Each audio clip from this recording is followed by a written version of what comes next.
Hello everyone, welcome back to the Cop 4. I was thinking about how we should start this stream during the day, and I was like, you know what, it's been a tough L weekend, but us as Liverpool fans, we support our team through thick and thin. So I think the best way to start is we all give Arnie Slot a rendition of You'll Never Walk Alone. Right, on 3. No chance. Not today. Oh, stop. But yeah, I guess the only place to start with, the only thing that we're probably going to be talking about on tonight's stream is 1 hour of the Manchester United loss, the fallout to the game. It's been pretty rough, I would say. I think we're going to dive into it, a lot of it, and we're going to kind of break it down as much as we can for everyone that's viewing. But let us know your thoughts in the comments. How are you feeling about the game? It's obviously been about 24 hours since the fallout. A lot has been said, a lot has been talked about of the good stuff that we've seen from Man United, the bad stuff we've seen from Liverpool, and what that kind of means for the rest of the season and going into next year. Obviously, Man United now secured Champions League football. They'll be happy with that. Liverpool still have a little bit to do, and a big game against Chelsea, who have just gotten pumped at home against Forest. But let us know your thoughts in the comments. Fellas, how are we doing? Had better days, mate. Had better days. Yeah, yesterday it happened, didn't it? I thought as soon as we saw that, we'll get into the lineup and the setup, but man, that bench, that starting 11, I knew it was going to be a long day. I was live with Liam before. I knew it was going to be rough. Yeah, we didn't have much optimism before the game, like on this live and the previous live, did we? We both said 2-2. That was probably a bit optimistic, to be fair. But once that lineup came out, like you say, I think any little bit of optimism that we had left just completely went. Mm-hmm. Very true. Well, there was one man that did have a lot of optimism going into the game on Sunday, and that man is Brian. So we'll come to Brian first. Obviously, yeah, the lads have touched on it there. The lineup was rough, and to be fair to Liverpool, no Alisson, no Isak, no Salah, no Ekitike. Like if you take out Lemans, Bruno, Sesko, Cunha from United, I think they would have struggled as well. But you have to deal with the hand that you're dealt. Well, how are you feeling when you seen the lineup, Brian? When I seen the lineup, one of the first things I said to my missus before we went to go watch the game was, this might potentially be the worst team Liverpool have ever put out at Old Trafford. And they absolutely played like it in the first half. Probably the worst performance I've seen from a Liverpool team in the first half of a game, specifically the first half of a game at Old Trafford. Just had absolutely no idea how to play football, which has just become a common theme for most of the season. I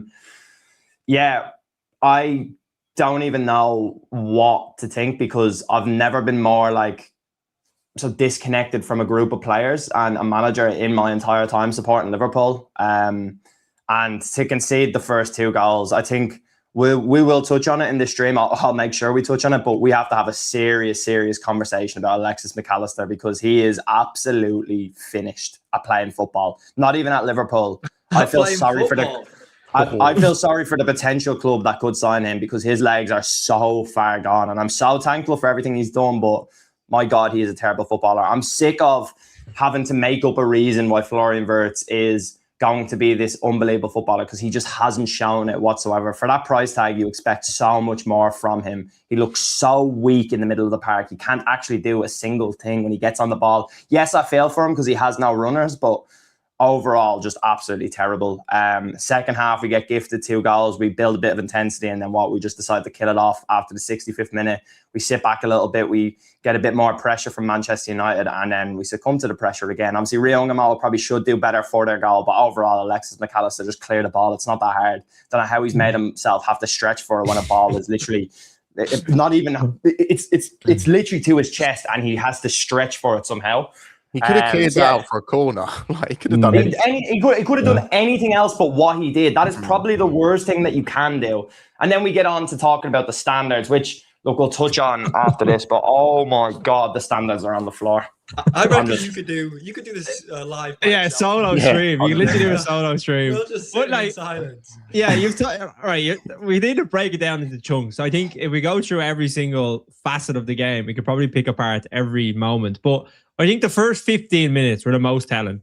The one thing, going to Old Trafford with the way we're playing, with the players that we had out, with United obviously with their tails up, you knew it was going to be intense. You knew that they were obviously going to play to their strengths, play attacking football, hit us on the counter attack, and we just played into their hands. That's why I think the first 50 minutes we just played into their hands. But how did you feel like the first kind of 15 minutes went, or how it should have went? Max, we'll come to you.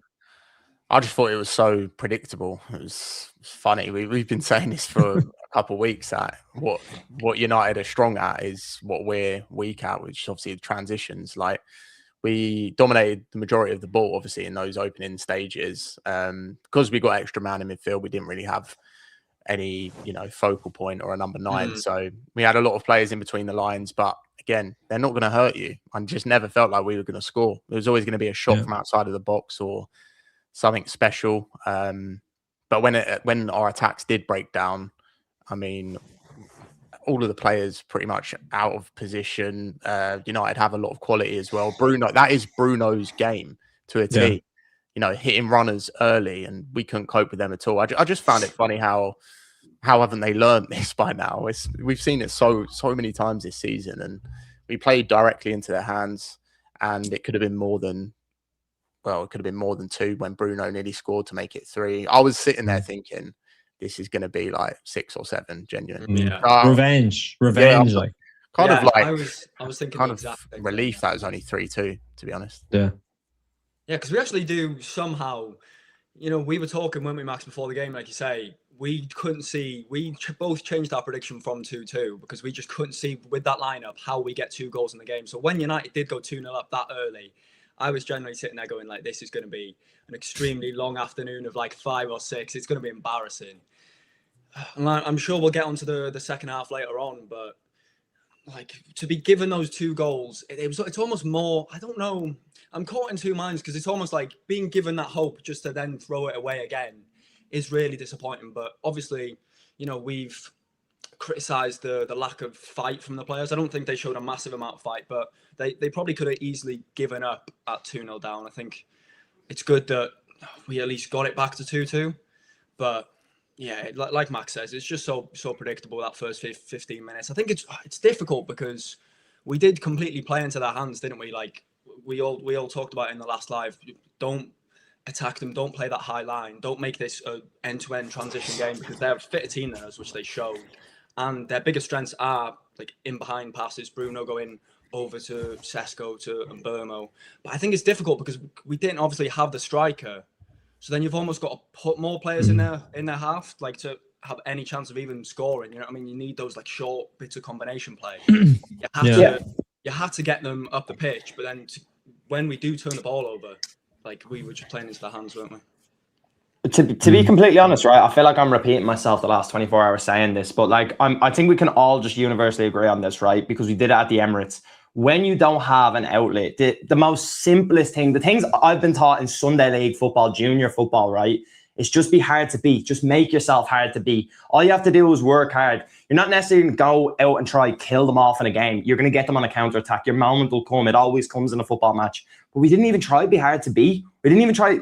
I don't know what that was that we were trying to do in that first half. It made no sense to me looking at it from, were we trying to play football? Because we were trying to play football. We are absolutely terrible. We're terrible. What was that sound effect? You need that as a soundboard. I pressed the button there. Brian, haha. No, listen. It's difficult. The one thing I think about Liverpool this season is we've become very one-dimensional. It's like this way or no way.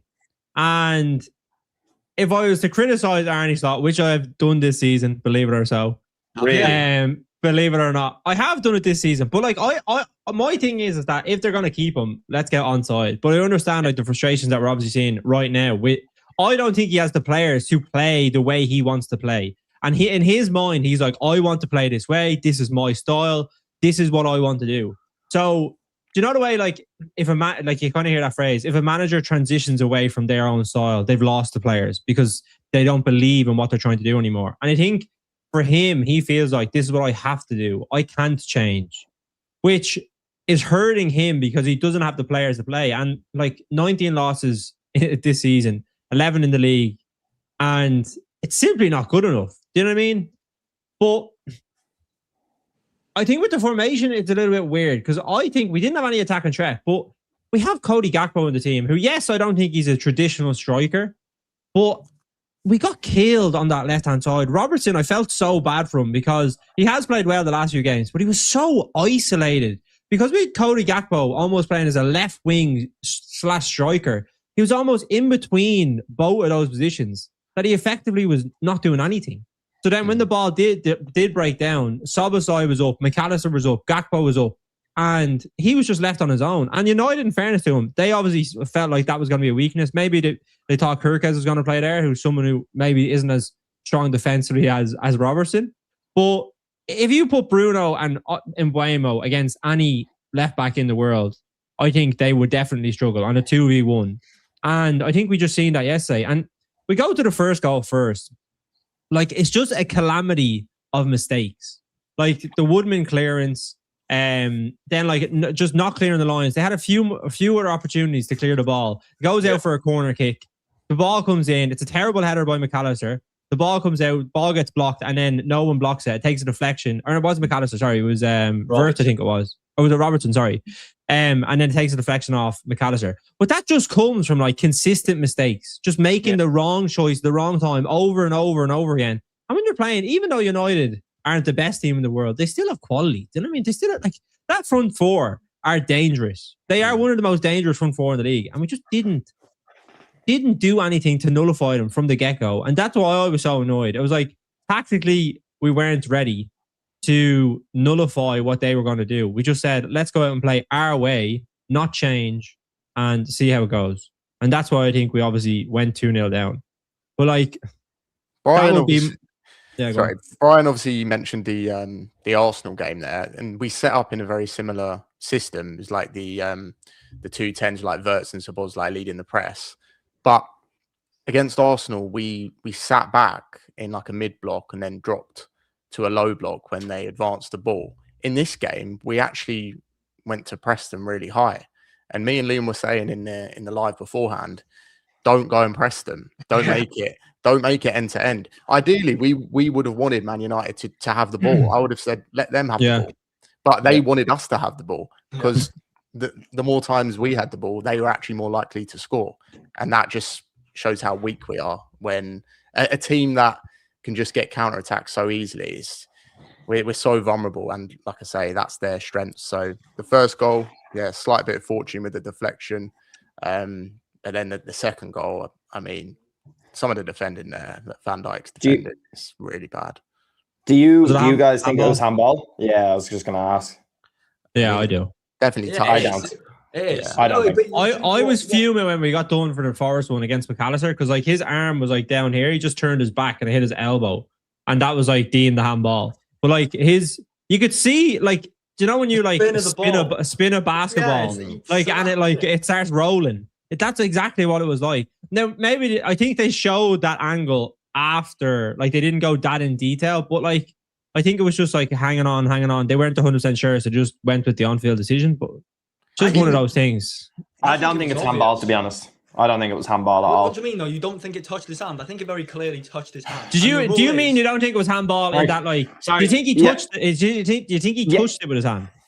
I think, right, I'll just break it down really quickly. Yeah, definitely takes some sort of touch off his fingertips, which I think is fine to admit, right? I don't think, in my opinion, it changes the direction of the ball, right? That's all I'm saying. And I would have been fuming if that was Liverpool and that gets disallowed at that point. Yeah, but that is the rule. The rule is like if it comes off any part of the hand, any part, it can't be allowed. I also think it does, like you say, like it comes forward a bit. I think Van Dijk was close to clearing it anyway. I think if it doesn't hit his hand, you could make the case of Van Dijk gets there. It's obviously not a guarantee, but I think it is a guarantee that it hit his hand. You could see without the zoom in, like that Sky Sports zoom in when they did like the circular. It's just the consistency of the rules, though. Like we can sit here all day and argue till the cows come home. At the end of the day, like these rules aren't consistent because if that's not giving us handball, something for far less will be given for handball next week.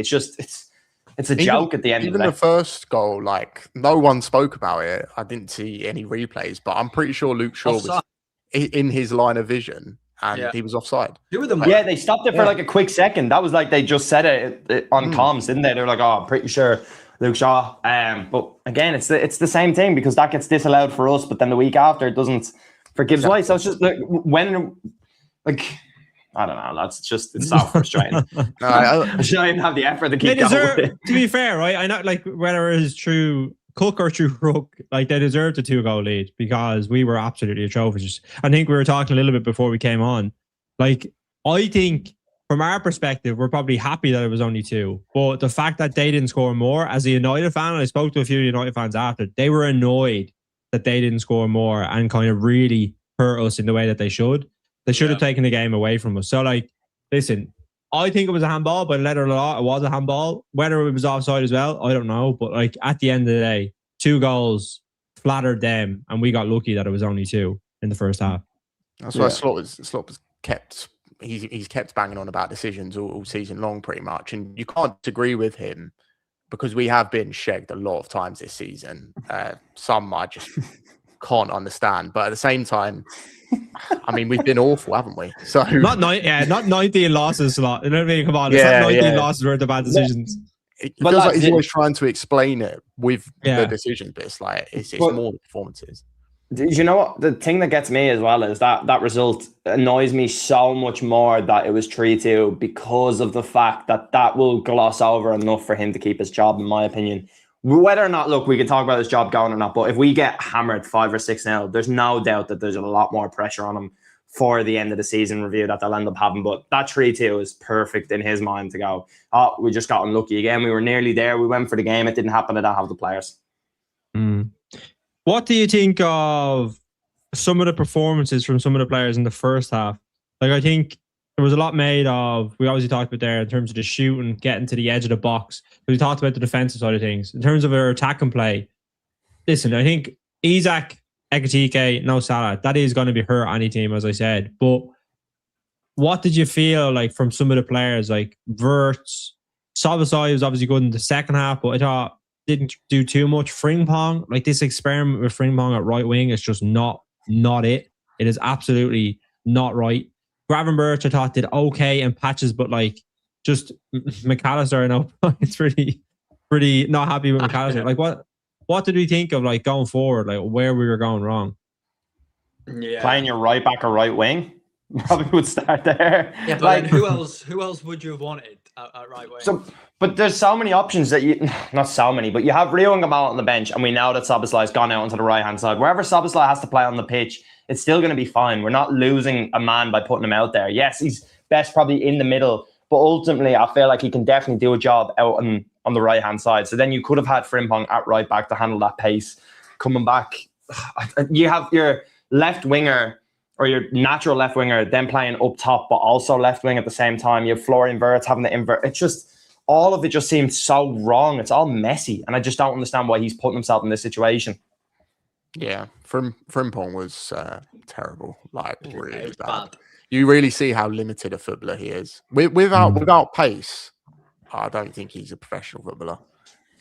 Like, but if you stand 5 yards off him and just have a run on him, like it's so easy to defend him. I seriously think that. Like, what else has he got?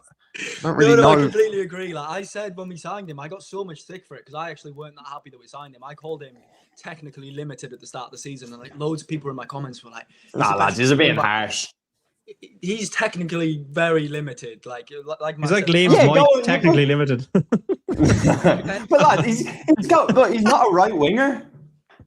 Yeah, but I think he has come in to play both positions. I don't think he's a right back either. He's a right wing back, isn't he? So he has looked a lot better, I think, when he played right back. Like say him and Salah, that link up between the two of them has been pretty good when he has played. And there definitely is a play. Like people have been questioning why we even signed him. I think there is a place for him in the squad. I don't think he hasn't had too many bad games this season. I think the only bad game he's had at right back was Brighton. Was it Brighton? He had a really tough one again. I think it was Minter. Gave him a bit of a run his around. Palace cameo was bad as well earlier on in the season. The 2-1 loss. Yeah, I don't think he's had like too many bad performances at right back. It's just at right wing now because he is so one-dimensional. Like once that, like his ability to go down the line, he's actually got like what do I do? It's just a 1-2 he's looking for all the time. And the defenders, they're smart. Luke Shaw's a good defender. He's been around the block. He can see that coming a mile off. I think he's a decent squad option as a right back, but that's as far as it goes. Anything he does well on a football pitch relies on his pace. and that's obviously going to fade as he gets older. He's not the answer. He never was the answer, but I guess maybe go on. No, go on after you. I was going to say about Trent, but oh yeah, that's what I mean. Like I said, people have questioned like why he was brought in, but I think it just was like an opportunistic signing, wasn't it? He's like homegrown, 30 million release clause, can play, cover the positions. We knew Salah was going to AFCON.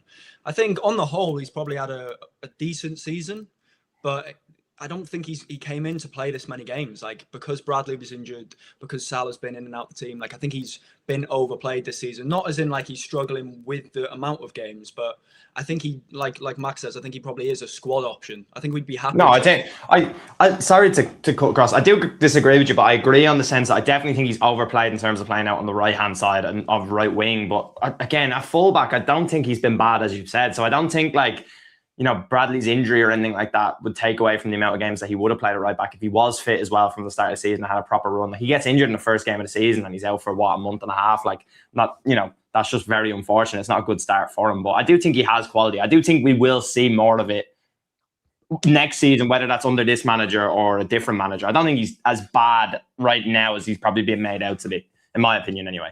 Do you know what it is? Is like I think with right backs at Liverpool.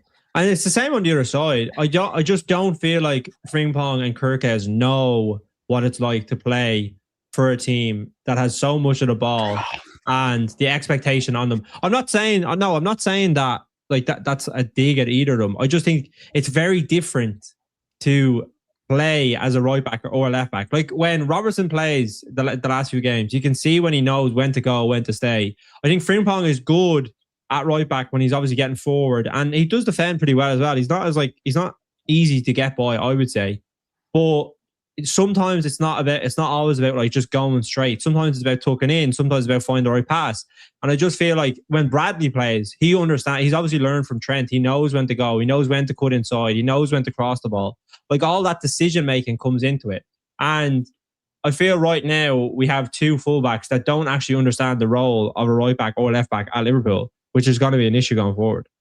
I don't know if I agree with the Kirkes one though. I think to be honest, Jamie, as well though, to build on that Kirkes thing a little bit is I thought he was probably one of our best players when he came on the pitch. Like, he saved us twice, two absolutely monstrous clearances, obviously as well. Last man back on one of them. So yeah. I do think Kirkes does understand that. I just think he didn't at the start coming in. I'd agree with that, but I do think he's gotten a lot better. It's hard now to say that I want to see Kirkes in every game, but I nearly do, because like he was so much better when he came on. It was a night and day difference, and I'll hold my hands up and say that I've won. I've won. I think with Kirkes, like he is going to be our long-term left back, but with Frimpong, he's not. He probably won't be here in 2 years. Maybe he'll get moved on. I just don't think he's good enough overall. You think he was signed to be Florian Wirtz's best mate? I mean, maybe. That's another thing, though. Like 150 million for Florian Wirtz. yeah. That wasn't worth it. His performance yesterday, another one for me. I'm just saying the same things about him, man. I know the parts around him they're not ideal, but I saw someone say it's like he's like a toddler on the pitch. Genuinely, it feels in these big games, especially. It's like even when he shot and it just went past the post, it's just like, again, powder. It's tame. Hit the ball. Hit the ball. He didn't learn from last week. We were both saying it. Like, yeah, exactly. Palace goal. Start putting your foot through things, and he just feathers it, like trying to fade it outwards. Like, what? Just put your foot through. I thought he should have taken a touch. I thought the decision to shoot at the time was very strange. He had a man on the left as well. But yeah, me and Brian were saying it beforehand as well. Like you say, again, no runners for him and things like that. But Szoboszlai didn't have runners, and he just carried the ball from the halfway line all the way into the box. You know what I mean? Like he has to be doing more, and we can't just keep protecting him as a fan base. We need to see more from him. Obviously, we should see more next season, but you want to see promising things going into next season, things that you can be excited about. And I don't think we've seen many this season. Like I said, I think he's regressed. I said it last time. Since January, like February, he was grabbing games. He was carrying the ball. I don't think he's doing that anymore. Yeah, let us know your thoughts. Let us know your thoughts in the comments on Wirtz. I'm going to come to comments now in a second, but Brian, yeah, you go on ahead first.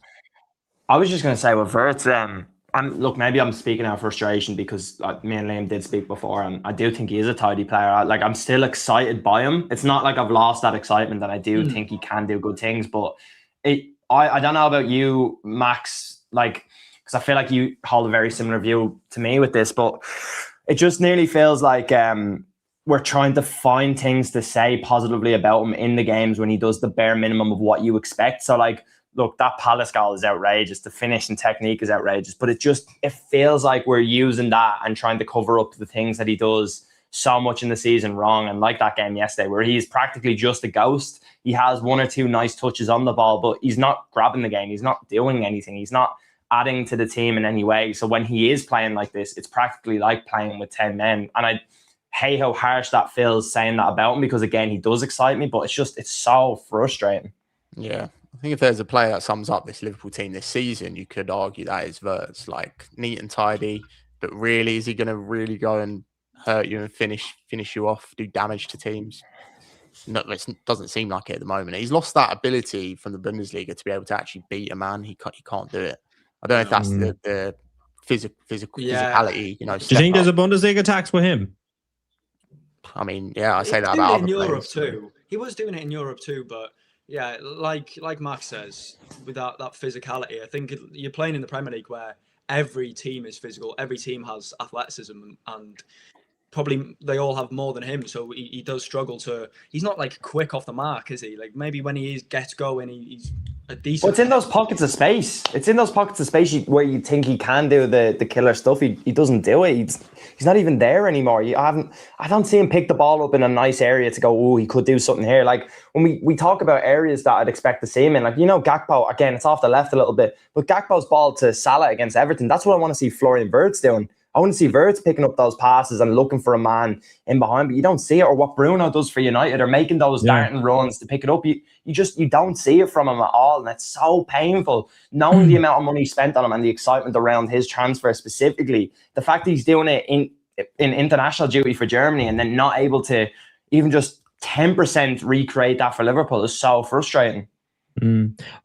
I did my long form video yesterday, and I actually compared him. I think he's better comparison to Bruno than he is to De Bruyne. I know people obviously we've talked about it on this channel, but I think with Bruno and with Wirtz, I think right now this Liverpool team, yes, we're susceptible to getting hurt on the counter-attack, but we need a talisman in the team that can obviously put the team on their back, and I think Bruno does that for United. And I think Bruno has learned that over time, he doesn't care if he gets a pass wrong. He doesn't care if he gives the ball away. And I think Wirtz right now, he's playing like someone with fear. He picks up the ball. He goes for the easy pass. He doesn't want to take on a man, whether he can or not, or doesn't want to. But we've seen him take on men this season when he has a little bit more confidence. Like, before his injury, he was doing stuff like this. The Newcastle goal for Ekitike. Yeah, exactly. And right now, he's a player playing within himself. And I think that a lot of it does come down to confidence. I'd be interested to see next year if he gets obviously depend on how Germany do in the World Cup, how he plays in the World Cup, and if he can kind of kick on a little bit. But like, physically, like, mentally doesn't look there. Playing within himself. Like, there's a lot of issues I'm seeing with him right now. And I think you do give him a little bit of like, say, a little bit of time to adapt. Yeah, leeway. Time to adapt coming to a new league. But like, if he's not moving in the first kind of 3 months of next season, I think a lot of people will start to turn pretty quickly, because like, it's not good enough from what we're seeing him so far. But I'll come to a few comments that I've seen. So I think Sinan says, I think it's unfair on Wirtz. He's been shoved to about 5 different positions this season under the ball fraud. He does not need to shoot more. He does need to shoot more, though. Yeah. Like, what do you think of that? Yeah, I mean, I was literally saying in the live yesterday, I was either with Liam or Naj, but I was saying he came on in that United game earlier on in the season, the home one, in a double pivot. Like, he got shifted over to. If you actually look yesterday, he played in 3 different positions. He started as the like, I don't know, double 10 with Szoboszlai. Yeah. Then in the second half, he moved to left wing when Gakpo moved centrally. Then when Rio came on, he moved over to the right. It's like, I understand that the system is not set up for him, and if we get the parts around him better, more focused to his strengths, I think he will improve. But there's only so much that you can say that because he's not doing enough for me. He doesn't play with taking enough risks. Like Bruno plays with personality, he plays with balls. Like Wirtz doesn't for me, and I hope that comes in time. But yeah, I think next season, if we don't see it early on, I think people will be very, very frustrated. If he has a similar season the next season, would you sell him? No. It's a crazy question, that. No. Listen, I'm just the host. I'm just asking the tough questions. I mean, you do look at that injury. That could have like potentially changed his Liverpool career, because he was, like Liam said, he was really going like this. And since he's come back, doesn't look like the same player. Ekitike not playing well hasn't helped. That's true. Do you put his lack of risk taken down to the system, though, do you think? Because I feel like, you talked about Bruno, you look at like Shirky at City, even when Trent was at Liverpool, like these creators a platform to be able to take risks, because they know if they do lose it, especially under Klopp or Trent, like we are going to win it back. Like it was okay for them to make those mistakes like high up the pitch, because we know we're going to counter press them, we're going to win the ball back. City do that with Shirky as well. United are a pretty good pressing team too. So because we don't have that like defensive structure, he does have to play a bit more within himself. So hopefully, if we do get that sorted, we might see more risks from him. But yeah, like I've said before, I feel like I am questioning, because like I've said, I didn't see too much of Leverkusen. I didn't watch him too much. Have we like paid 100 million, 150 million for just a connector? Yeah, a few people have said that, haven't they? That we've misprofiled him, but potentially maybe like a David Silva type he is. But Slot doesn't want his players to take much risks. He said that a lot. Yeah. As we just referred to. But number 10 is the position where you do have to take the most risks on the ball. And it seems like he doesn't really want to. So I think it's a mix. I think it's him lacking confidence, and I think it is the system as well.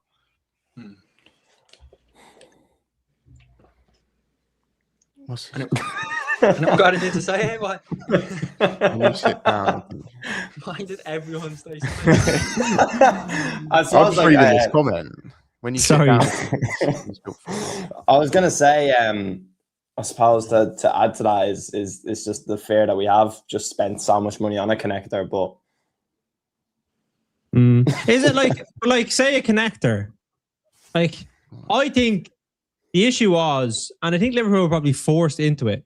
They felt like Liverpool have had a team of workhorses for the best part of 10 years in midfield, and I don't think they really changed that under Slot. I think McAllister would obviously come in to replace Henderson, Szoboszlai to come in as well. He replaced Keita. The team was evolving, but like at the end of the day, the team was a team of workhorses, even when Slot came in. Trent leaves, and he's your big creative outlet. And you have to replace him some way, but you're not going to get a right back that will replace him. So you have to bring in someone like a Wirtz that's able to do that you feel can obviously take you to that next level. And build on that creativity. But I think, you know what I say with Man City? Like they've obviously had sort of like De Bruyne, Silva, Cherky. They've had players like that before. Liverpool are unique in that they're probably the only team that their whole team has probably been based around a right back for the best part of 8-7 years since Trent came into the team. So like transitioning from that, and on top of that, transitioning from a manager who had a very specific style of football. And Carragher said it yesterday. He was like, Liverpool aren't going to play this high tempo, high intensity football that we've seen under Klopp, because Slot is never going to get that from them, because Klopp was the best manager in the world at doing that. Now, I think they definitely can be doing more in terms of intensity, because you go and look at PSG, Bayern Munich. These are teams with some of the best footballers in the world, and they play intense football.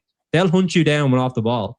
So I think it's a cop-out to say that they shouldn't be working off the ball as well, or that they don't have the players, because like PSG and Bayern Munich have some of the best players in the world, and they'll work off the ball for them. So I don't think that's the right thing to go about either. But yeah, I think Wirtz, we need to see more from him next season, definitely, and he needs to stand up more and be counted within the team, because if we don't, then I think we'll see a lot more of what we've seen this season. But I want to come to more comments. I never want to see Frimpong on that right wing again. There's obviously the Frimpong debate. The owners are a disgrace to even think about continuing with Slot. I suppose we'll be coming on to Arnie Slot's job very shortly. I never want to see McAllister play for us again. It's like this with every player. I never want to see him play. I never want to see X player play for us again. He's washed. Yeah, we shouldn't focus on the handball. The way we started the game was more concerning. Yeah, I think we understand all of your concerns. But, right, we've talked about the negative for the most part. I think there was a lot of negatives. Going into the second half, we obviously got a little bit of luck. I would say with Ahmad coming on, he comes on, obviously, I don't know, like has a brain fart and gives the ball straight to Sloboslai. I don't know did you see the clips? And it was like, I looked to my left. It's like Gakpo on the left. It's like, I looked to my right, swing on my right. Is that what I was like? I looked to my left, ass. I looked to my right, ass. It's just Sloboslai bombing on. But yeah, we get a little bit of luck to get the goal. How did you think, like, how were you feeling once we got that goal? Did you feel like, right, we're going to kick on now? Or were you feeling like, oh, that's probably a little bit of a lull? Yeah. I thought that we'd get back into the game, and we obviously did. I thought from that point on, we could potentially, when we got the second goal, that we could go on and win it. But we've seen so much more from that point. Obviously, the momentum just completely shifted over to our side. And yeah, I thought we were going to win it, to be honest. I thought the record was going to go, their halftime record. Carragher said something really interesting. He said the game like flipped on its head completely, and I think that's true. United had more of the ball, but they were making more mistakes. And you got to give us credit for sticking in there and getting back into the game. Yeah. But at the same time, did we really? They gifted it us. We didn't really create anything. Both goals, especially the second one. So Bosley, nice bit of quality for his goal, of course. Maybe slightly harsh saying shit to his left though, because I thought Gakpo is probably one of our best attackers on the day, and I think we probably should have started the game with him centrally. We looked much better in the second half when he moved there, but yeah, just get the second goal to make it 2-2, and we don't really kick on from there. Just the pattern which we've seen so often. Nearly scored from that free kick. Yeah, the free kick. But I think that was our only chance. Like that was our only that we created for ourselves. Yeah, after that Szoboszlai wide free kick, I was convinced that we were going to go on and do them, to be honest. After the first goal, I weren't convinced that we were going to get a second. I still didn't know how we were going to score. But then once we got the second, I was like, oh my God, we're actually... Like, there was an opportunity to get at them. And obviously we don't do that, like Max says. It always happens where we just seem content then to... And I think the second goal, United did like sort of sit in a bit more. They started, It was really easy for them throughout the game, wasn't it? Because we had no runners in behind, really. Like, everything was just in front of them. It was so easy. Like, the two goals that we score probably come from them. Like, I think Neville was saying it a lot. He was banging on about like the distance between Mainu and Casemiro. Like, they were always ahead of the ball and things like that. They were probably just trying to kill us off. But yeah, once it went to 2-2, I feel like United got their shape back, and then I always felt like there was another goal in the game. I just didn't know which way it was going to go. But obviously, Kobbie Mainoo, as he always seems to do, pops up with a winner. First goal in about 2 years, obviously. It was a nice goal as well. It was a nice goal, but again, you look at the errors on our behalf. It starts with Rio losing Luke Shaw, and I don't know what you guys think. Is that a reason maybe why he doesn't start Rio in these kind of games? Yeah, he doesn't have the awareness or maturity to manage these sort of games. Like, it's a massive game. I understand it, but I still think, you can blame him quite a bit for it, but I keep digging him. But McAllister has to do so much better clearing that ball. I don't think Kirkes' header was great either, to be fair. It's just always another error leads to another one. I think that's where all 5 goals came from, wasn't it? Like, just individual errors. Like, no one really created a clear-cut chance to score from. Both teams were poor, and I was not even impressed with United. In the first half, it did look like they were going to score from every attack, but as an overall football team, I'm not convinced. I know, Jamie, you said that for weeks. Like, when they start playing Champions League, you're going to see them struggle a lot. I actually think United are closer to getting it right than Liverpool are right now. And I mean that in the sense, I think we're both shit. But I think what United have with Carrick is they have a manager who right now has gone back to basics. He has players that are working hard. I remember watching United against Everton a few weeks back, and Cunha was defending. It was like the 88th minute, and he like won a goal kick, and he was like celebrating. And I feel like we have just players that want to do the nice stuff. They don't want to do the dirty stuff. And they have a front four right now that are obviously clicking in the way they should be. Obviously, Bruno is getting a little bit older, so that might not work in the way that it should. But if they get like two midfielders, well, they're gonna get right Baleba. back, a right, but Baleba's been poor this year. I don't know if he's the right option, but like maybe a right back and then a centre back. I don't think they should go out. And I think right now, like what we've seen from United is they go out and sign like stars for 40 or stars for say 300k. That's what they've done. And that's what Liverpool done last year. It doesn't work.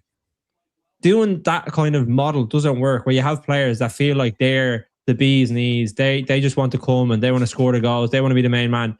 Like, even if you go back to like Klopp's team, he brings in players that are chomping at the bit to prove themselves. And I just feel like these Liverpool players don't have that. Whereas I think the United players have something to prove. And that's why they look a little bit better, a little bit on the right path to getting back to where they want to be. Now, I'm not saying they're going to win a Premier League or a Champions League in the next fucking 2 years, but just solid basics, fundamentals of football. I think they know, Carrick knows what that is, whereas Liverpool right now don't. So I think they are still susceptible, and as I have said many a time, they definitely, I think playing Champions League football, FA Cup, Carabao Cup next year will hurt them. I think United fans have to be prepared for that, but like this Liverpool team are all over the place. I don't see how they have any cohesion with the current squad that they have right now. 19 losses. Still, it's just beyond me, isn't it? One more loss. More to come. More to come. There is more. Well, hopefully not next week. I know we'll talk about Chelsea on another stream, but if we even draw that game, it'll be so embarrassing. But a bit like the Spurs game. Yeah, that's true. I don't know. I agree with you about United in terms of they need a lot of work in their squad, and they haven't really got a manager yet. But yeah, they've got more momentum than us going into next season. They do get quite excited though. Their fans. They do. That is true. Back. Neville already saying no. Yeah, Neville in the league. He can't control himself. He's like, we're going to do it all next year. We're better than Liverpool. I think they're probably in a better moment, but football moves quickly, and that's what I mean in terms of. I think they're in a better moment right now than us. We have a lot to fix. But if we got back onto the path, I feel like we would overtake them. It's like you have a muscle injury that like fades away when you're in a marathon race. It gets back to normal. We're the quicker runner. We fly by them once we get back on the right path. You know what I mean? It's that's the way I feel. You don't think we'll do that this summer though with the right signings? Well, I put it this way: we get the right signings and slot stays. Do you think it'll work? No. Yeah. In my mind, leave it slot in. Those times the gap isn't that like the whole league. We're not looking for 95 points. We're looking for about the 85 point mark. Slot can't get that. That's possible with a poor manager. What did we get last year? 86 or 84? So how is he not going to get it? 84. No, lads. What was I going to say initially? I was just about to say that football does move quick, and I agree that that if you actually look at it as a whole, I don't know off the top of my head, I'll just throw out two numbers. I'm guessing completely, but since Fergie's retired to this point now, I think United have probably finished ahead of us equal amount of times as we finished ahead of them, but we've got 2 Premier Leagues to show for it, a Champions League, an FA Cup, 2 Carabao Cups. Like, we have everything to show for it, and they have a couple of trophies. So, I remember in each season United have finished ahead of us. They thought the next year they'd win the league. They thought next year they'd be back. They thought the next year the Champions League would be, a simple deal. But it never is the case for them until they change what's going on behind the scenes, and that's never really going to happen. So I don't really have a worry that Manchester United are back. I completely agree with Jamie that they're going to have a rude awakening when they do play 3 times a week, because it's not easy. And even for a team like Liverpool this season, it hasn't been easy for us to play 3 times a week. I think we've seen a lot. We've struggled, especially with the injuries and stuff. So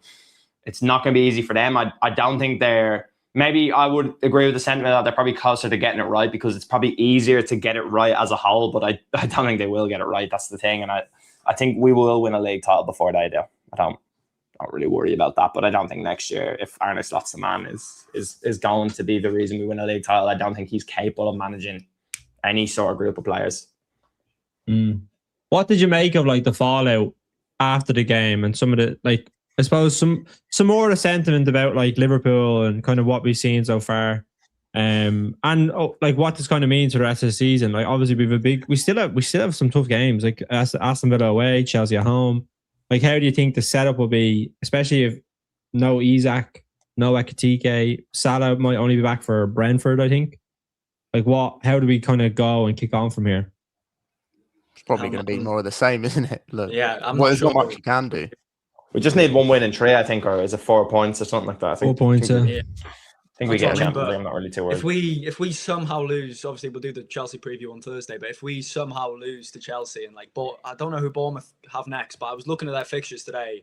They play in a fairly favourable fixture next, and their last game is fairly favourable. I think one of them's Fulham, and then the middle one is at home to City. But if they were to beat City at home, which I think they will take points off City, like there's a genuine chance that they put pressure on us like towards the end of the season, because Brentford will still be playing for Europe. We don't know, like Villa seem to be slipping down as well, so they might need a win. I don't know. In terms of setup, like Max just said, then I don't see how it changes, because we still don't have a striker. Maybe Rio will start a few more games, definitely the home ones. Gakpo moves centrally, but apart from that, there's not much we can do, is there? No, we've got such a thin squad. Hope Isak is back for the Chelsea game so we can have some kind of focal point. But yeah, it's this season. I just want it to end. Genuine. I just want it over, man. It's been a nightmare. It would end perfectly with him losing his job, to be honest. Yeah. You're pretty confident that will happen, aren't you, Brian? I'm getting more confident now, because I feel like the tide is turning. Like that Paul Joyce article, and look, I don't want to cling on to words, but in the event he loses his job is a very big turn from that he's basically going to be here next season.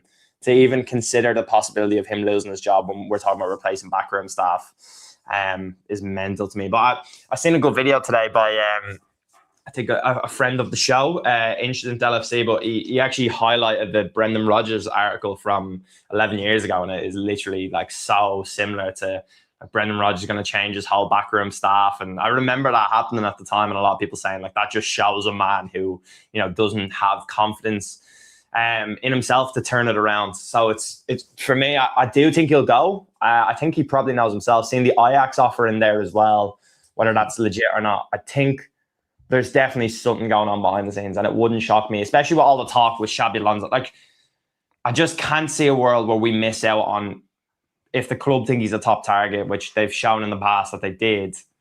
I just don't see a world where we just miss out on him just because we want to try a couple of 2 or 3 months with Arne Slot next season. But give me raging ball if he does come in. I don't think it would be a couple of months. Like, if they stick with him in the summer, they'll stick with him through till the end of next season and then sack him. Like, if they don't want to. I might have surely to he gets a new deal. Surely, I think he might get a new deal. Yeah, that would be a lot more logical in my opinion. Obviously, I don't think he deserves it, but if you're going to keep him, you can't have a manager going into his last year. That's unheard of. So I think if he is staying, surely he gets offered Glasner. Did you say? Yeah, is he not? Yeah, that's because he announced it. Yeah, he was leaving. Yeah, like in terms of the club saying that they're backing him and then putting him into the final year of his contract, that's just too polar opposite. Football's not for me if he's here next year for the whole year. It's just not. It's not going to be. What happens if he stays? You're gonna back him. You be back. You won't be working as a contact trainer anymore, Brian.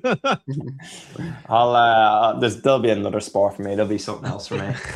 Is there a world though where he walks like in the summer? I don't know if we've discussed this. I think that's possible. Yeah, I think it might be, because I think things are really bad behind the scenes. Because for it to even be kind of drip fed through to us from the players, hinting certain stuff, how bad must it be? And I think he's clearly lost the players. I think that happened ages ago. I think shame on the players for that stuff as well.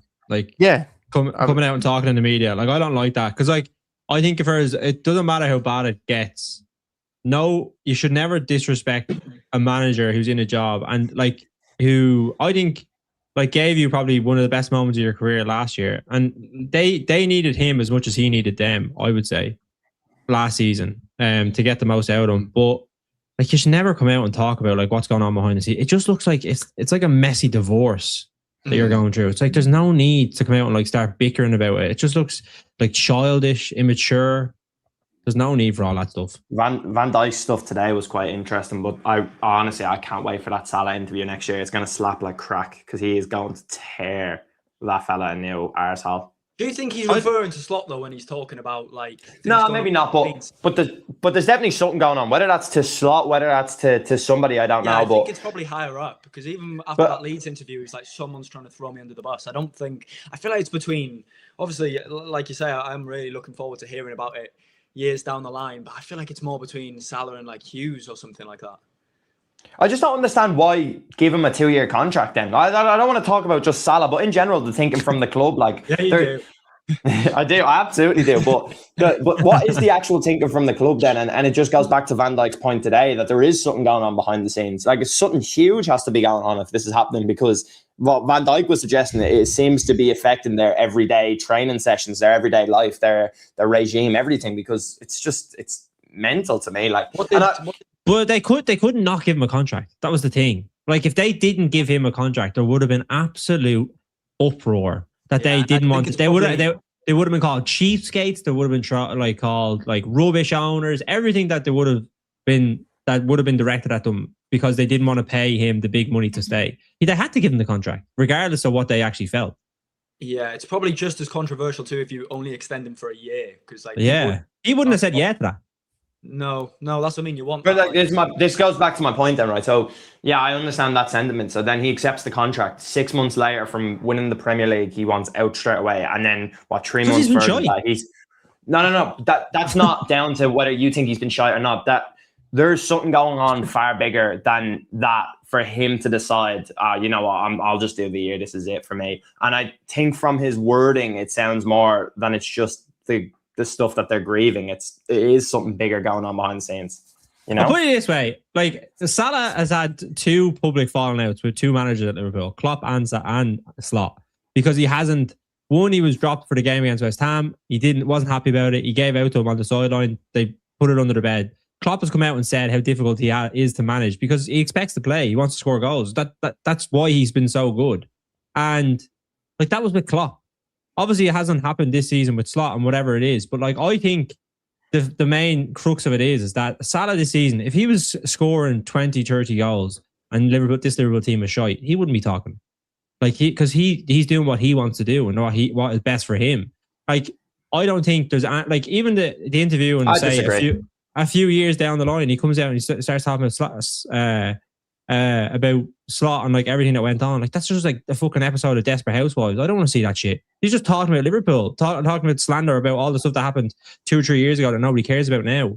Like that's just, and it just brings more bad stories back to Liverpool. Like I think there's definitely probably a way that Liverpool maybe should have went better about it, but like I think it comes from both sides. I think Salah hasn't handled it well, and Liverpool maybe haven't handled it well.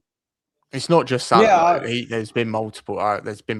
Fallings out in the squad. I think you can clearly see that. Even if you did just park the manager thing, Slot, just park that for a second.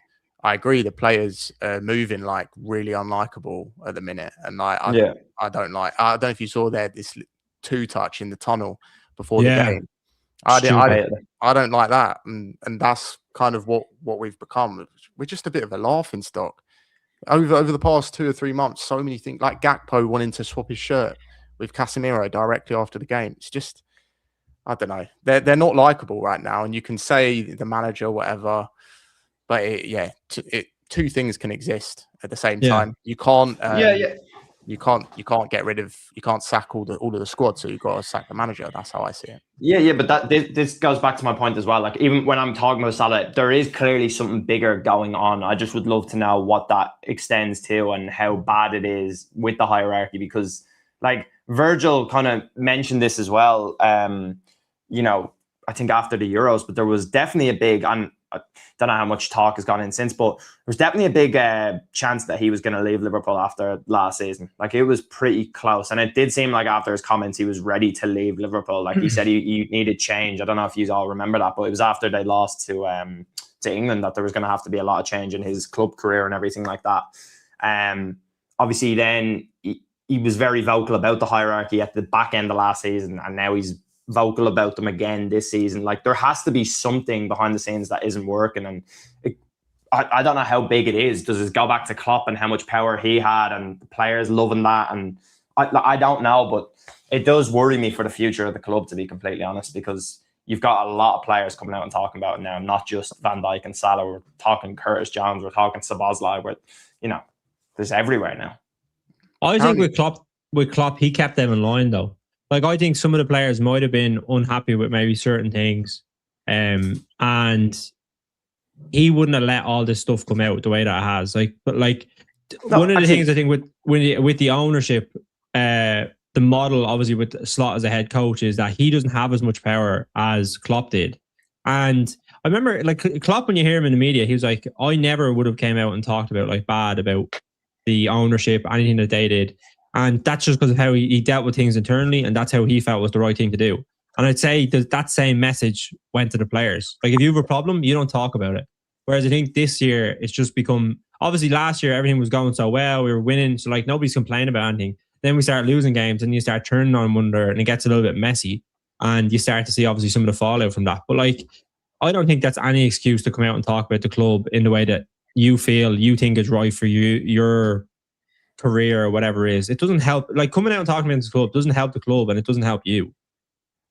Can we address the one thing actually I was desperate to talk about, but it's come back into my mind now, is and it does relate to the standards, but it does relate to the hierarchy and everything going on inside that dressing room. But how have that rag of a newspaper got that exclusive on Isak needs to seriously be looked at, and internally more so than ever, because that is an absolute disgrace that's happened, and terrible from top to bottom to even allow that to happen. But like, this does link into the whole what is going on inside that dressing room, because my guess is that surely that comes from either a player or one of the coaching staff. There's no way, like, anybody bigger than that is leaking that. Yeah, it's got to be someone within the club. Yeah, but there's been leaks. There's been leaks, like lineup leaks on Twitter for a few years now. That Asim lad always leaks the lineup, like literally the day before the game, pretty much. So like, you could argue you could say, like, I don't think, surely none of the players or staff or anything have directly leaked it to the Sun. I imagine someone has got it and then sold it to the Sun from that. But it's disappointing. Chinese whispers, anyway. It's disappointing anyway. We didn't even really touch on Isak at all, did we? We talked about Kirkers, talked about Frimpong, talked about a lot of signings. Do you reckon, was I saying it to you, Max? Do you reckon we'll regret signing Isak? Like, are we ever going to see a fully fit Isak? Well, the injuries are a massive issue, aren't they? You can't say it's not, because he's had them before. I think for Newcastle. Yeah, the groin especially. I'm pretty sure the groin. He always had that groin issue with. Seems like he's like got a slender build, so he seems susceptible to a lot of muscle injuries. Maybe that's why we got Ekitike through the door. Yeah. But I mean, I'm just tired of trying to think of a system for next season. I just want complete change. And obviously Ekitike is out for a long time, so we need Isak back. I'm just hoping it was a more precautionary kind of thing, and he can play these last 3 games, because he did score against Palace. Again, it's the story of the season. He gets a goal against Palace, and then the next game he doesn't get to kick on. It's exhausting. I reckon with Isak, I'm going to fully bat for him next season, because it's the only thing that's probably going to keep me excited for Liverpool if we do keep this squad together. But I reckon with Isak, Liam, on your point, like, it is extremely worrying, but he has caused this himself in reality, and Liverpool have caused this by going for him and this whole not training. And like, yeah, we all loved that at the time because it's hilarious, and hindsight is a wonderful thing. I'm not going to be a hypocrite in saying I didn't love the fact, that he really wanted Liverpool, but to not train for 2 months, to come into a club, to have to build that up. Obviously the big injury is not his fault. Very sad. But really, really bad. And I think this is just a write-off season for him completely. I think we already accepted that, but he needs to have a huge pre-season. He needs to stay fit through the World Cup. We can't be having this again early into the next season, because he will just eventually he'll be written off by everybody. Yeah, no, 100%, mate. I agree. It'll be like, I want Liverpool next this summer, right? I think we need a lot of players, but I just want them to sign similar to like what I said about United earlier on. Sign players that are hungry, that are young, that are physically adaptable, that can probably play and know how to play a position well. Now I know it's probably a big ask for all of that. And if that is the case, there is players there, then like they'll have multiple suitors. But it doesn't. I don't feel like you need to go out and sign every player for 100 million. Sometimes there's an art to going out and sign the player for 30, 40 million that maybe aren't the finished article that can evolve. Like I know Diamandi is probably going to cost more than that, but he is that kind of level of player that he's a wanted prospect. He's a prospect that you can obviously evolve and shape into what you actually want. So I think that's someone that they should be looking at. But like even like I think Anderson, Wharton, like they're good players, but it's like how like what you're expecting them is then to come into the team and maybe kick on straight away, or have the bit between their teeth to go on and prove something. But like because they've the last 18 months have just been like obviously they're English as well, so they're just getting like lauded as like the next best thing, the best thing to ever play. They're going to be England. They're going to lead us to the World Cup. Oh my God, they're so good. It's just like, are they the right people to be going for? Or should we maybe be going someone tiny bit below that maybe isn't as looked at? And just going back to like the Liverpool way. Like I know everyone got excited last year about the transfers and they were great. It was great in the moment, but it was very un-Liverpool. They're all very technical signings as well, technical players. I'm just thinking if Slot stays, then will he be targeting any physical players? I know we said we obviously need that in the team, but the way his style of football, I don't think he likes these physical players. He wanted to sign Zubimendi last summer. He's a very technical player who's gassed out at the end of this season. If Slot had his way, it would probably be Zubimendi and McAllister or Gravenberch in the midfield. And I mean, as a three, I saw obviously your video, Liam, saying about our old Brexit midfield. Everyone moaned about it at the time, but man, what they done was crazy. Bring him back, mate. Even Carragher was talking about that point yesterday. You know what I mean? I've been coming on here every single week talking about physicality and athleticism. We've reached mainstream now. Jamie Carragher's talking about on Sky Sports, but I think Slot is aware of that. Like last season, we very much prepared for like breaking down low blocks, it seemed, and the league just went the complete opposite way, and we haven't been able to recover. Surely we had that physicality. You look at a lot of our links with like Diamande, Fernandez, Anderson, everyone apart from Wharton that we're being linked to. Dumfries, even Denzel Dumfries, I don't think he's a good technical player, but at least he has that physicality, the profile to add into the team. Everyone apart from Wharton that we've been linked to has that. So I'm very much looking forward to this summer. It'll be interesting to see what the rebuild is. Slot said after his press conference, after the game yesterday in his press conference, that he knows what the issues are and they're working on it. Why are we stressing about, lads? mate, I was saying to Brian before this, I think that's the first time in months where I heard Slot say something and he just reeled me in like the tiniest bit. Have you not heard him say that all season though? But the way he worded it was like that. Like he said, we've been working on it the past few weeks and we're going to continue to work on it. I feel like he meant the transfer window more than actually like in training. So clearly there's a lot of groundwork that has been done. And hopefully we get moves done before the World Cup. You don't want to leave it too late, dear. But a big rebuild that I'm sure we'll continue to talk about throughout these lives. We will be.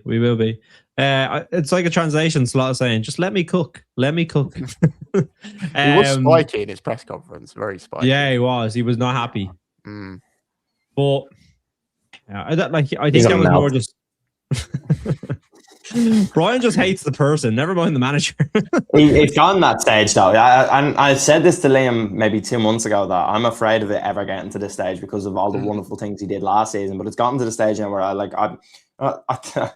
don't want to say it, but I might celebrate him leaving more than I did the Premier League title at this stage because he's actually he's so nuts. He's so he's exaggerating. You are shocking. He's honestly he's I just can't stand him. Obviously that's an exaggeration, but just I'm so sick of him. Like he probably like he is just right now. It seems like he's out of his depth. You know what I mean? He's just a fella. He's probably a good person. Doesn't matter. He's a fella. He's a fella who's ruining my club at the moment. Get him out. He's probably trying. He probably is trying, but he's not. It's not working. But he's trying his best. Like, not dislike the person. We can't just have people in jobs because they're trying their best. Jesus, make us all the manager at Liverpool at some stage. Then we'll all try our best. I'm just referring. To the point I don't think we would win a Premier League if we went in as managers. Do you know what I mean? Like he did win a league, and I think that does deserve a lot of credit. Yeah. But definitely won't be celebrating him leaving. Okay. Obviously, that was an exaggeration, but I will definitely be cracking open a bottle of wine the day that it's announced he's going, and I will be celebrating. That will be a little. That's how far it's gone for me. Slot leaves. What would you think your overriding emotion would be? Happiness. Sadness. Happiness. Sad. So happy. So I'm happy. more interested in Jamie and Liam's, to be fair, because my emotion would Cheers, be Max. relief, to be honest. I think relief. Yeah, no. So would mine, to be fair. Like, I think I was backing him at this early on in the season. I was even backing him, like, not backing him, but making excuses for him, like trying to explain why things might be going wrong up until the Spurs game. But I think that PSV game, after I left the ground, that was like the point where it hit me, and I was like, I don't actually care what happens if he stays or if he goes. Like, if he goes tomorrow, as in like after the PSV game, I wouldn't bat an eyelid at all, really. And it's been like that throughout the whole time. I'd be sad. I would be sad. Yeah, I would. No, because like I feel like I've only ever seen a manager, two managers win us a Premier League, and I think it's almost in this age of social media where we kind of just like we get something, we move on. We get something, we move on. What's the next thing? What's like the next thing that we can look at? And I think the fact that he will probably go down as one of the most hated Liverpool managers in Premier League history because of what's happened this season. Yeah, like people will remember how they felt when he got sacked, not how they felt when he won a league. And for me, like I was in the stadium when we lifted the Premier League. Like, that is one of the best memories I will ever have as a Liverpool fan, hands down. Probably would be very hard to top it. And everyone just feels like he's a fraud. He doesn't deserve to be a Liverpool manager. But I think what he gave this club is something that shouldn't be undermined as well. Like, yes, it hadn't worked out. And I think it's gone so wrong this season. But like, I think that's what he has done shouldn't be forgotten either. So it would be sad for the way it would have ended and how much conflict it has caused within the fan base. You should have done a better job this season then. That's the risk if you keep him. It could be damaged even further, though. Like, it's hit that point for me. That's what I'm saying, Max. It has hit that point for me, and that's what I'm trying to like emphasize. I hate that it's hit this point. I hate it, but I just don't like him anymore. I actually actively dislike him. Sorry to interrupt you, by the way. Actively? Wait, you go out your way to dislike him? I like imagine Ryan walking down the street and go, fucking stop. No. Pull up that Rory Jennings clip, honestly. I will find time in my day to actively hate him. Honestly, he's gotten to that stage in my books. We spoke about it a bit, but I do think if he leaves this summer, like if he is sacked or walks, I think he still will be remembered as the people will remember the good times and just look at this season as like, look, it didn't work out in the end. You don't agree with that? Maybe, but look, we've been bad for we've been bad for longer than 12 months now. It's been about 15 months. We've been but who terrible. gives a shit that we were bad at the end of last season? Like, we won. I've seen a side of Liverpool fans this season that I don't like. That I didn't think Liverpool fans were like in terms of like how quickly they've turned. Probably not how quickly they've turned, but like how aggressively they've turned on a manager. Because I've never seen that in my lifetime, and I've seen it bad under Benitez, under Hodgson. But yeah, it's gotten very toxic. It's gotten very United. Don't you think that's United, like more like online though? Because like, you can just see it so. Yeah, that's true. Whereas like back in the day, you could only really see the match going fans, and I think the match going fans have given Slot a lot of time. They were chanting his name all the way through like 2025. Like, even there was that like 3-game period where we lost to like Chelsea, Galatasaray, and United, and like people were calling for his head then, like online. I think the social media is very reactionary, but people in the ground up until probably about 2026, and then that's when there's been a lot of people giving up on him. But I do think he leaves. I think if he leaves, now we'll look back and remember the title, and that's what he said as well in one of his interviews the other week. He said, I'm trying to remember how he worded it now. Like, he wants to be remembered as like, he hopes that the fans will remember him as the one that like oversaw the transition. And I thought it was weird for him to say that and like talk about him potentially leaving. That was the first time where I thought, oh, maybe he will go. But I do think, just to tie everything that we've talked about into one point, I do think he'll, unfortunately, I do want him to go, but I do think he'll stay. I think they're going to back him this summer. Raw slot in.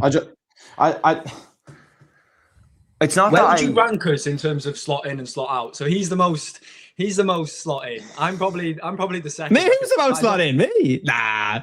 Yeah, Definitely Brian. So you're number 1. I'm probably 2, but just in terms of like, I still want. Oh yeah, it's 1, 2, 3. Max is 3, and then Brian is 4. Brian last. I think before we started these streams, Max would have been 4th, but I just, after the last month and a half, I just don't think I have it in me anymore to even back him up. I've been the one actively saying that, you know, we can't bring the negativity this season into next season. And there's obviously a portion of me that does still believe that, but I'm struggling to get to the point now where if he's the manager going into next summer, I won't feel largely disconnected to this club, because I will. I am dreading the next couple of months, and it shouldn't be that way. Every single season being a Liverpool fan, this is the first time I've ever said, like, I'm just dreading everything that's about to come, even though this should be the exciting part. The transfer window is always exciting. You know? I'm just so far gone with it. I'm so tapped out. I've been tapped out for so many months. Even when we get a good result, I don't really feel the ecstasy of how it should be. So mine's more like resignment. I do want him gone, but it just is what it is. I think he'll probably stay. So whatever. It was a good discussion, lads. I thoroughly enjoyed that. That was good. Yeah, we probably go on for another hour, but that is today's stream. Monday, we talked about the discourse around Man United and Arne Slot, the success he's going to have next season. But yeah, make sure to drop a like, subscribe to the channel if you're new, folks. Make sure to follow us on socials, over on Instagram as well. Do a little bit on Twitter, a little bit on TikTok. But yeah, mostly here every Monday and Thursday, 7 o'clock. If you enjoy the stream, make sure to drop a like, and we shall. Oh yeah, I'm not here on Thursday. We have a special guest coming. Alexis McAllister is joining the stream. That'll be a hint. We'll leave the guest until Thursday. Yeah, make sure you come check it out. See you later, boys. Nice one, lads. Enjoyed that.